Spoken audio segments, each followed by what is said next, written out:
Salut à tous et à toutes. J'espère que vous allez bien. Aujourd'hui, nous allons voir ensemble une nouvelle histoire assez incroyable.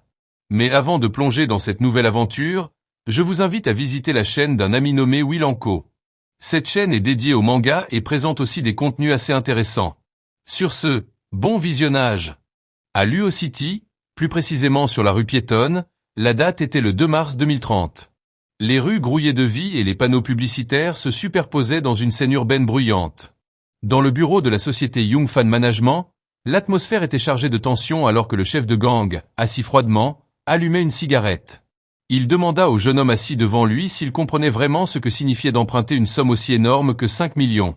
Cet homme était Zhang Yang, le leader du gang océanique dans le milieu bancaire clandestin de la ville, et il expliqua d'un ton tranchant que ses taux d'intérêt étaient extrêmement exorbitants. Le jeune homme, Shen, assis nerveusement, la sueur ruisselant sur son visage, entouré de membres de gang corpulents, répondit d'une voix tremblante qu'il acceptait le taux d'intérêt que le chef exigerait. Zhang Yang exploita la situation, imposant ses conditions draconiennes avec un taux d'intérêt allant jusqu'à 40%. Il lui prêterait 5 millions à rembourser à hauteur de 7 millions dans les 6 mois, exigeant une garantie d'une valeur équivalente. Shen s'empressa de présenter le titre de propriété de son bien commercial, demandant au chef de le regarder. Zhang Yang examina les papiers avec un regard malveillant, minimisant la valeur de la propriété en évoquant l'âge du bâtiment et la stagnation du marché, estimant son prix à seulement 3 ou 4 millions, tout en se disant qu'une proie facile venait d'entrer à l'abattoir. D'un ton décidé, il refusa de prêter les 5 millions avec seulement la maison comme garantie, menaçant d'annuler l'affaire. Là, Shen feignit une panique extrême, implorant de l'aide et réduisant sa demande à 4 millions. Prétendant avoir rencontré un dealer de bonne aventure qui lui avait assuré que sa chance au jeu d'argent était incroyable et qu'il récupérerait toutes ses pertes. Zhang Yang se détendit dans son siège, réalisant qu'il avait affaire à un joueur imprudent. Il lui offrit donc seulement 3,5 millions comme offre finale, confiant que le jeune homme accepterait. En effet, Shen montra une joie exagérée, hystérique, et accepta immédiatement, remerciant le leader et promettant de rembourser bientôt. Le leader profita de cette impulsivité pour resserrer encore les taux, exigeant le remboursement de 4,9 millions en seulement 3 mois, sinon il saisirait la maison, et lui ordonna de rédiger une reconnaissance de dette afin que l'argent puisse être viré sous 3 jours. Shen accepta sans hésiter, mais posa une condition avant de signer. 10 minutes plus tard, Shen sortit du bureau accompagné d'un garde, saluant le leader avec un sourire, comme si l'affaire avait été à son avantage. Dès qu'une notification arriva sur son téléphone indiquant le dépôt de 3 500 000 yuan sur son compte, ses traits changèrent complètement et ce sourire naïf se transforma en un ricanement démoniaque, traitant le leader d'idiocard qui se soucierait de rembourser des prêts quand la fin du monde arrivait dans un mois. Shen se souvint des souvenirs de sa vie antérieure, lorsqu'une catastrophe naturelle terrifiante frappa la planète, provoquant des changements radicaux dans l'écosystème. Il se rappela comment des radiations solaires intenses firent monter les températures globales à 50 degrés Celsius, et comment l'humanité entra dans un enfer torride qui dura 30 jours, détruisant la civilisation telle qu'il la connaissait. Pendant ce temps, dans le bureau, Zhang Yang riait avec moquerie de la stupidité du jeune homme qui avait accepté la hausse des intérêts, affirmant que les joueurs ne méritaient pas de posséder des maisons. Son assistant essaya de l'avertir, soulignant que la maison valait plus de 4 millions et que le jeune homme acceptant 3,5 millions pouvait être un piège. Mais Zhang Yang écarta ses inquiétudes, expliquant qu'il avait vu beaucoup d'accros au jeu vendre leur famille pour jouer, et qu'il n'avait pas l'intention de s'arrêter à la maison à l'échéance. Il vendrait aussi les organes du jeune homme. Dans la rue, Shen marchait en regardant son téléphone, s'émerveillant de l'existence de gens si gentils qui lui donnaient de l'argent juste pour accepter une hausse d'intérêt, se demandant sarcastiquement si le leader croyait vraiment pouvoir l'arnaquer. Un sourire rusé apparut sur son visage alors qu'il se disait qu'il était un homme qui avait emprunté à chaque requin de Luo City en une seule journée. Alors comment pouvait-il craindre les intérêts? Il regarda son téléphone avec confiance, certain qu'une fois l'argent en main, personne ne devait rêver de le récupérer. Sa mémoire retourna à des scènes de destruction où la terre séchait, les plantes se flétrissaient, les créatures se transformaient en monstres, le système s'effondrait et les gens s'entretuaient pour des miettes de ressources. Il réalisa pleinement que celui qui contrôlait les fournitures possédait la richesse absolue, et il était déterminé à devenir le roi de cette fin des temps. Il se souvint comment des milliardaires et des célébrités se transformèrent en mendiants suppliants pour une goutte d'eau ou un morceau de saucisse, sous peine d'une mort misérable dans les rues. Shen se tenait droit au milieu des lumières de la ville, réalisant que sa renaissance lui avait accordé suffisamment de temps avant que le désastre ne frappe, ce qui était suffisant pour arranger ses plans avec précision. Soudain, un bruit interrompit sa réflexion, le faisant se retourner et voir 2 filles parlant d'une marque de glace de luxe, ce qui attira son attention au milieu de sa planification pour le sombre avenir. Shen se rappela amèrement sa vie antérieure, où il n'osait même pas s'acheter une glace de luxe, alors qu'il en achetait sans cesse pour cette femme nommée Liu Wanqing. La nourrir avec un tel type de glace de luxe, à ses yeux maintenant, était un plus grand gaspillage que de la donner à un chien. Plus il y pensait, plus ses sentiments de douleur et de colère grandissaient. Il décida donc de se faire plaisir aujourd'hui et de rattraper ce qu'il avait manqué. Shen s'approcha du comptoir et commanda bruyamment 10 exemplaires de chaque type disponible en magasin, provoquant l'étonnement des filles debout derrière lui. Des chuchotements commencèrent à s'élever sur sa capacité à payer cette énorme commande, malgré leur admiration pour son apparence séduisante. Alors qu'il aboyait ses commandes, l'employé le regarda avec choc et suspicion, se demandant s'il était sérieux, surtout que son apparence ne suggérait pas la richesse, lui rappelant que ce magasin vendait les marques de luxe Assassin de glace, pas de la glace ordinaire. Elle expliqua sur un ton d'avertissement que commander 10 pièces de chaque article lui coûterait plus de 20 000 yuan, juste pour confirmer sa résolution.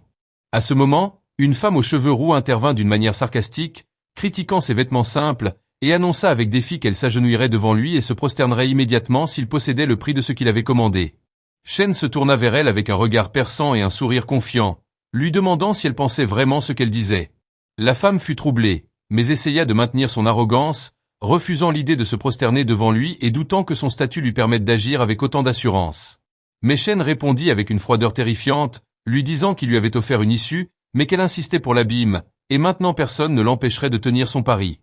Shen sortit son téléphone et afficha le solde de son compte bancaire, qui dépassait 20 millions de yuan, devant l'employé terrifié, lui demandant de tout emballer, ce qui la poussa à courir immédiatement chercher le gérant.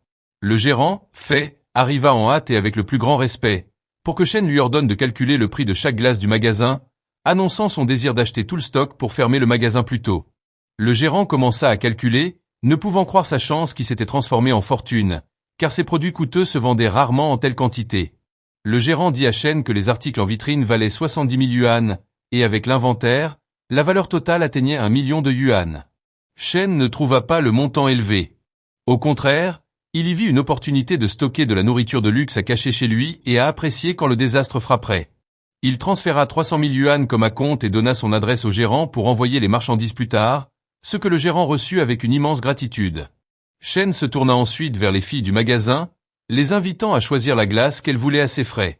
Des cris de joie et des éloges pour la générosité et la beauté de Shen Xiao s'élevèrent des filles. Mais il dirigea son regard avec acuité vers la femme arrogante, l'excluant de son offre et lui rappelant qu'il attendait toujours qu'elle tienne son pari de s'agenouiller. Sous le poids de l'humiliation, la femme ne trouva d'autre échappatoire que de tomber à genoux en pleurant alors que Shen se tenait au-dessus d'elle froidement. Il lui demanda avec mépris pourquoi elle faisait semblant d'être forte si elle ne pouvait pas supporter les conséquences. Plus tard au coucher du soleil, Shen était assis sur un banc de parc, appréciant le goût de la glace de luxe, se confirmant sa haute qualité. Soudain, il utilisa sa capacité spéciale pour ouvrir une faille dans le vide. Un carré noir apparut devant lui, représentant son stockage dimensionnel, qui avait la capacité de préserver les choses dans leur état actuel pour toujours, lui assurant une glace fraîche à tout moment. Il jeta le sac d'achat dans le vide, pensant joyeusement qu'il n'avait plus besoin de se soucier des célébrités ou des mannequins, car penser à sa capacité lui procurait un sentiment merveilleux. Il regarda sa main avec émerveillement, car il avait cru que les super-pouvoirs n'apparaissaient qu'après le désastre, et il ne s'attendait pas à ce que sa capacité revienne avec lui après sa renaissance. Il réalisa que cette capacité serait son atout le plus précieux désormais. Shen commença à planifier ses prochaines étapes. De la construction d'une maison sûre et la préparation d'une chambre froide à la collecte d'armes et de sources d'énergie, réalisant qu'il avait beaucoup à faire. Alors qu'il était plongé dans ses pensées, son téléphone sonna et l'appelant était enregistré sous Petite Fée, ce qui éveilla sa surprise. Shen regarda son téléphone avec une extrême irritation quand il vit le nom de l'appelant. C'était Liu Wanqing, la fille qu'il considérait comme un présage de malchance pour lui. Sa mémoire retourna à quand elle était apparue dans sa vie comme un ange sauveur après la mort de ses parents. Il crut naïvement qu'elle était le rayon de lumière qui dissiperait l'obscurité de ses jours. Mais la vérité fut choquante. Elle était avide du maigre héritage que ses parents avaient laissé, le conditionnant à acheter un appartement de luxe en centre-ville et à payer une dot conséquente pour l'épouser. Elle était comme un trou noir avalant ses économies sans cesse, suggérant même avec audace de vendre la vieille maison familiale sous prétexte qu'elle était vétuste. Shen se souvint de la douleur de ce moment où elle voulait le déplacer de l'héritage de ses ancêtres juste pour assouvir ses désirs matériels. Cela ne s'arrêta pas là. Dans sa vie antérieure, pendant les jours du désastre, elle le trahit froidement et l'offrit comme de la marchandise à l'un des patrons. Après qu'il eut tout sacrifié pour la protéger, elle le vendit comme du bétail à la recherche d'un protecteur plus fort. Il finit mort et démembré tandis qu'elle le regardait avec dégoût. Craignant qu'elle ne soit forcée de le manger sans une once de pitié, Shen revint à la réalité avec un regard démoniaque sur le visage. Décidant de régler de vieux comptes puisqu'elle s'était jetée sur son chemin, il répondit au téléphone, sa voix lui parvenant de l'intérieur d'une chambre d'hôtel de luxe, lui demandant froidement pourquoi elle appelait. Elle prétendit d'une voix triste qu'elle était avec ses amis et avait perdu son collier en or précieux, ce qui la rendait navrée. Shen sourit malicieusement, feignant la consolation et offrant d'acheter un nouveau collier, et la choqua même avec la suggestion d'en acheter 10 pour qu'elle puisse porter celui qu'elle voudrait. Liu fut stupéfaite par sa soudaine générosité. Alors, il lui mentit en disant qu'il avait fait une énorme fortune avec les crypto-monnaies et qu'il voulait la gâter.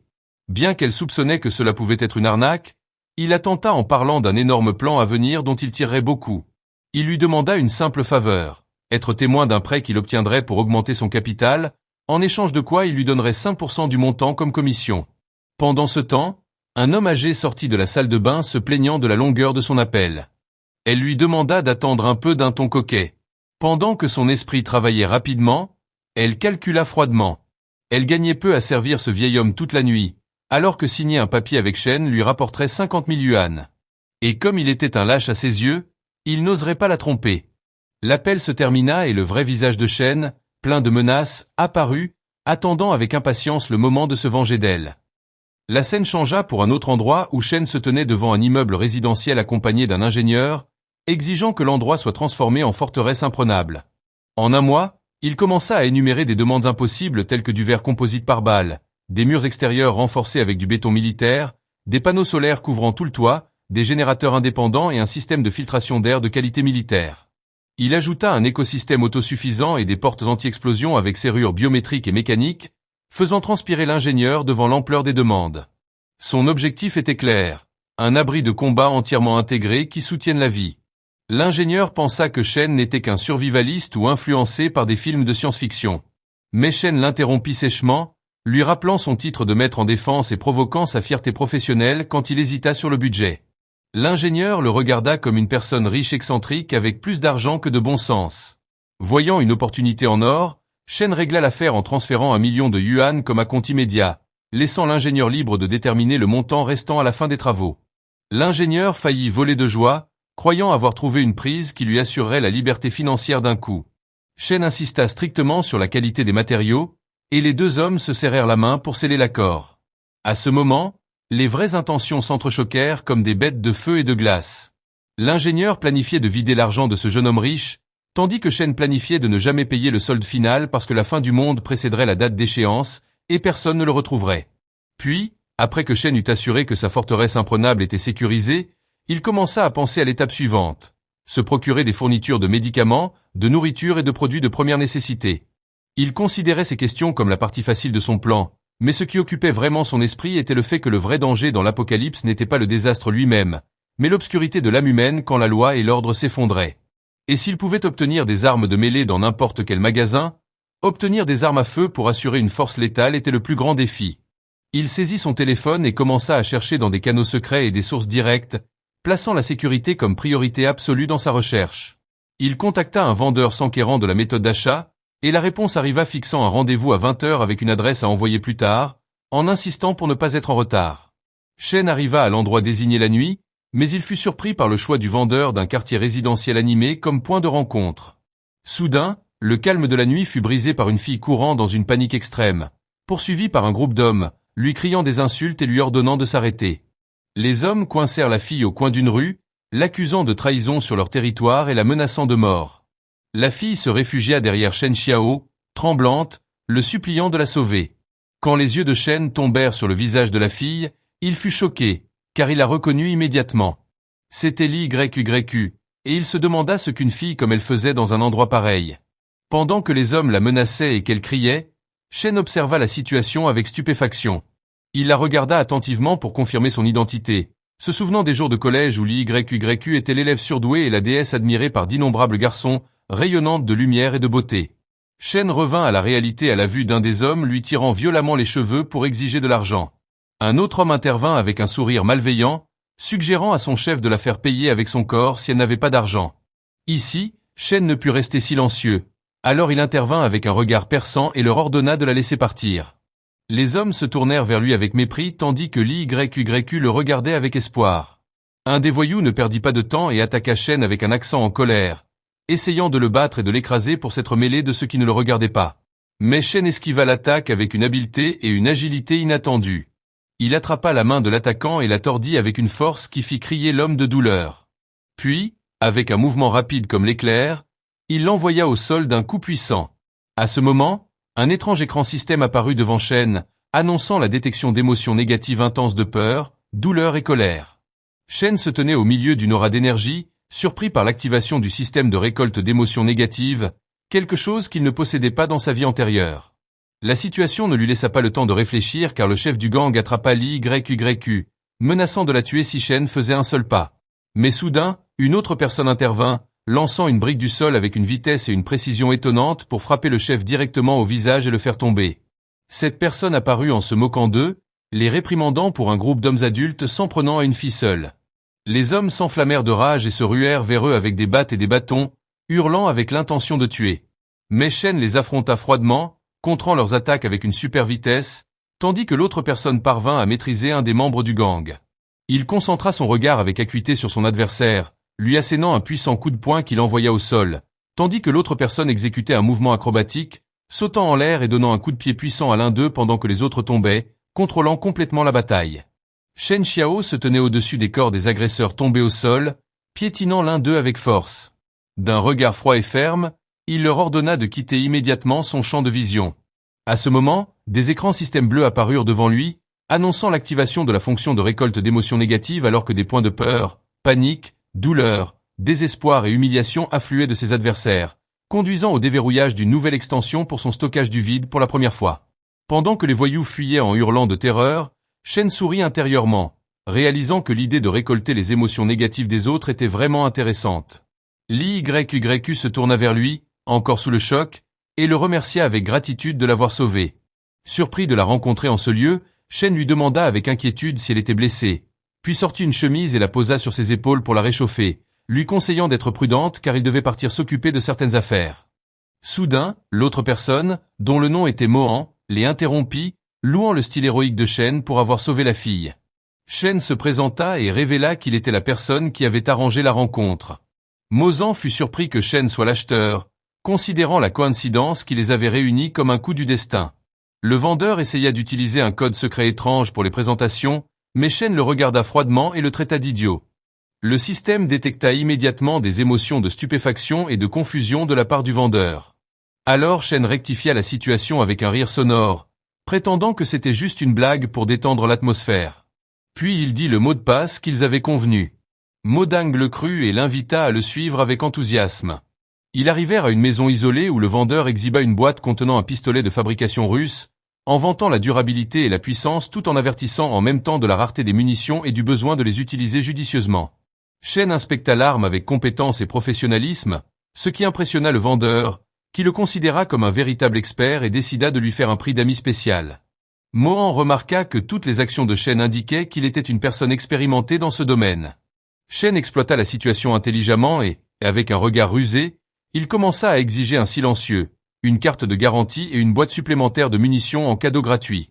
Mohan fut choqué par ces demandes, pensant avec stupéfaction qu'il lui faisait déjà un prix d'ami.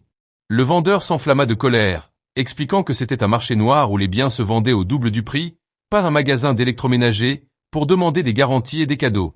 Avec la colère croissante du vendeur et son choc alimentant le système de Shen en plus de points d'émotion négative, Shen décida de mettre fin au jeu et paya l'argent immédiatement, s'annonçant à lui-même qu'il avait enfin obtenu tout ce dont il avait besoin en fourniture et armes et qu'il ne restait plus qu'une chose.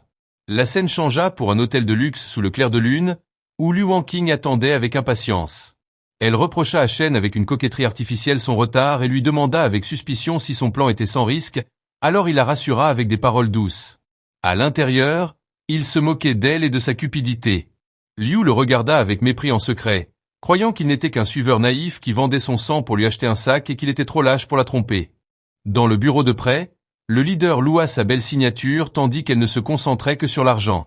Elle signa comme garante, pensant naïvement que ce n'était qu'une formalité et que la dette retomberait sur les épaules de Shen dès que l'encre sécherait. Mais les regards du leader et de ses hommes trahissaient leurs intentions malveillantes envers elle en cas de défaut, imaginant comment elle paierait plus tard. Elle était confiante en sa beauté et sa capacité à manipuler, inconsciente de l'enfer qui l'attendait. Dès qu'elle signa, Shen la remercia intérieurement car sa cupidité était ce qui lui avait permis de payer le dernier versement pour sa maison sûre. Shen retourna sur son chantier où l'ingénieur confirma que l'endroit était devenu une forteresse aux normes militaires, thermiquement isolée et résistante aux explosions et même aux attaques nucléaires. Shen paya généreusement l'ingénieur et le remercia pour la qualité solide des travaux. Dans sa maison sûre, assis sur le canapé, des nouvelles de dernière minute tonnèrent à propos d'une activité solaire sans précédent et de vagues de chaleur extrême qui frapperaient la planète. Les nouvelles avertissaient de températures qui pulvériseraient les records. Pendant que Shen polissait son pistolet avec un chiffon blanc, il dirigea son regard vers la fenêtre avec un regard perçant plein de détermination, murmurant pour lui-même que le moment décisif était arrivé, alors que le ciel se teintait de rouge sang et que des flammes annonçaient que la fin était finalement arrivée. Si cette vidéo vous a plu, n'hésitez pas de vous abonner à la chaîne et d'activer la cloche de notification pour ne rien rater.